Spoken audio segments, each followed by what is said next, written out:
సంగారెడ్డి పట్టణంలోని నల్లంద నగర్ లో నివాసం ఉండే నిరుపేద అనిత కుమార్తె చిన్నారి భవానికి వైద్యానికి అయ్యప్ప ఆపద్బాంధవ సేవా సమితి ఆధ్వర్యంలో 10,000 రూపాయల ఆర్థిక సాయాన్ని మంగళవారం అందించారు. ఈ సందర్భంగా సంఘం ఉపాధ్యక్షుడు జనప్రియ రాజు మాట్లాడుతూ పేద కుటుంబానికి చెందిన ఈ అమ్మాయికి ప్రతి ఒక్కరు తమ వంతు సహకారం అందించాలని కోరారు. గతంలోనూ సహాయం అందించామని భవిష్యత్తులో మరింత సహకారం అందిస్తామని తెలిపారు. ఈ కార్యక్రమంలో గౌరవ అధ్యక్షుడు శ్రీశైలం గౌడ్, అధ్యక్షులు సత్యనారాయణ, ఉపాధ్యక్షుడు కొక్కొండ శ్రీశైలం, సభ్యులు దామోదర్, కారం రాధాకృష్ణ, నరేష్ కుమార్, శ్రీకాంత్, వెంకట్ పాల్గొన్నారు.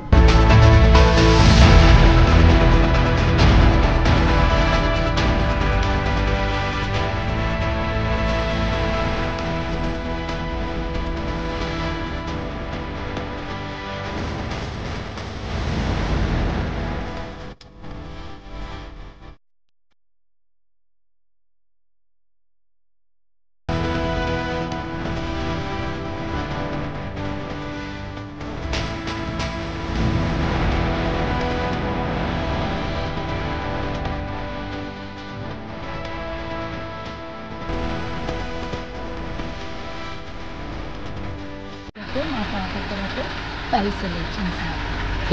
10 మంది దాకా ఎప్పుడు చెప్పు అయ్యప్ప గట్టిగా చెప్పండి. నగర్లో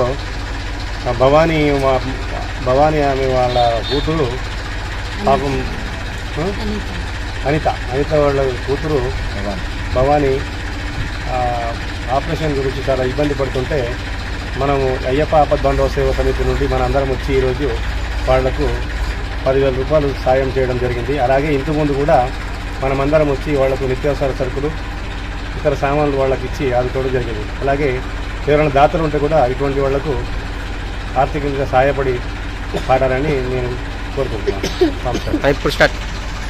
అయ్యప్ప ఈరోజు నల్లంద నగర్లో భవానీ అనే అమ్మాయి కోసమని అయ్యప్ప ఆపద్బాంధవ సేవా సమితి నుంచి ఆమెకు ఆపరేషన్ కోసం సహాయం కోసమని అర్థించినారు. కనుక అయ్యప్ప సేవా సమితి వాళ్ళకి ఈరోజు ఆమెకు సహాయం చేయటంపై ఇక్కడ భవానికి ఆర్థిక సహాయం చేసినారు. వారికి ఇంకా ఎవరన్నా దాతలుంటే ఇలాగే సహాయం చేస్తే అమ్మాయికి ఆపరేషన్ చేయించుకొని నిరుపేద కుటుంబం కనుక భర్త లేరు కనుక దయచేసి ఎవరన్నా దాతలుంటే తప్పకుండా వాళ్ళని కాంటాక్ట్ చేసి వాళ్ళకి సాయం చేయగలరని మనం స్వామి శరణమయ్యప్ప స్వామి శరణమయ్యప్ప ఈరోజు నలంద నగర్లో భవానికి ఆరోగ్యం బాగలేదని తెలిసింది. ఆమెకు ఆపరేషన్ నిమిత్తం 10,000 రూపాయలు మన జనప్రియ రాజన్న సేట్ 10,000 రూపాయలు జనప్రియ రాజు సేట్ ద్వారా అందించడం జరిగింది. ఆరోగ్యమే మహాభాగ్యం అన్నారు. ఆరోగ్యం ఉంటే అన్ని జయించవచ్చు. పైసలు ఉన్నా మనకు లాభం లేదు, కానీ ఆరోగ్యం ఉంటే ఈ పొద్దురేపు అన్ని జయించవచ్చు. ఈమెకు ఇంకా ఎవరైనా దాతలుంటే ఆదుకొని చిన్నారి ఆరోగ్యం మెరుగుపరచాలని కోరుకుంటున్నాం. స్వామి శరణమయ్య.